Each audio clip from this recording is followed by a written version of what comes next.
Going to be a big deal for parts of Florida. This is Hurricane Ian this morning, and what we're seeing on satellite is really bad news. This explosive thunderstorm activity near the center of circulation happening as Ian moves into some of the warmest water out of the entire Atlantic hurricane basin.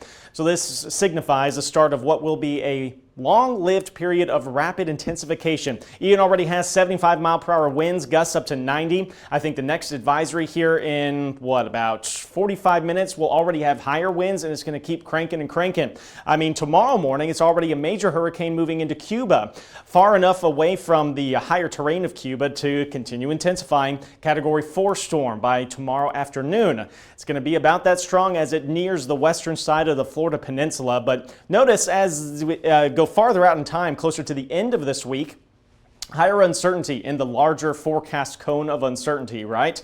Yeah, it's not a slam dunk forecast yet. Some models bring this into the peninsula, some keep it farther west towards the Panhandle. So if you do have any friends or family over there in Florida, just make sure everyone, no matter where they live, is keeping a very close eye on the forecast and heeding evacuation orders. At the very least, all of Florida going to get some flooding rainfall potential, up to 5 to 15 inches.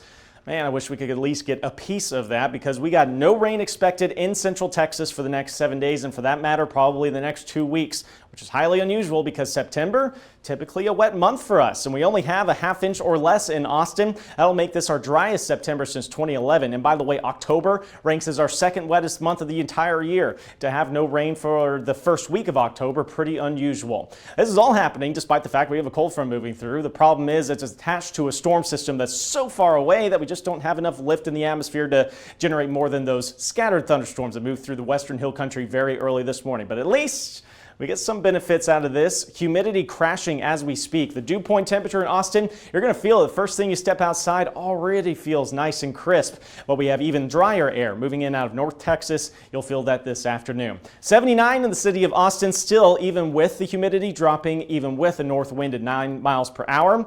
And this afternoon is still going to be hot too. So it still doesn't feel like a front's moving through at 95 degrees, but that will eventually trickle down into cooler temperatures tomorrow morning. Problem is with this hot afternoon and breezy winds behind the front, gusting at times, especially this afternoon, up to 25, maybe 30 miles per hour, we are going to have a wildfire threat. So please, no outdoor burning. Though you may want to light a fire tomorrow morning, because it's going to be some of the coolest weather we've seen in a long time. High pressure moving in behind this front, going to lead to what we call an effective radiational cooling setup. Clear sky, light winds, really low humidity, heat literally escaping to outer space much more efficiently than usual. So this morning, 70s to near 80. Tomorrow morning, how about the mid-50s? Some spots east of I-35. Same story out in the hill country. Anywhere outside of essentially our metro counties up and down I-35.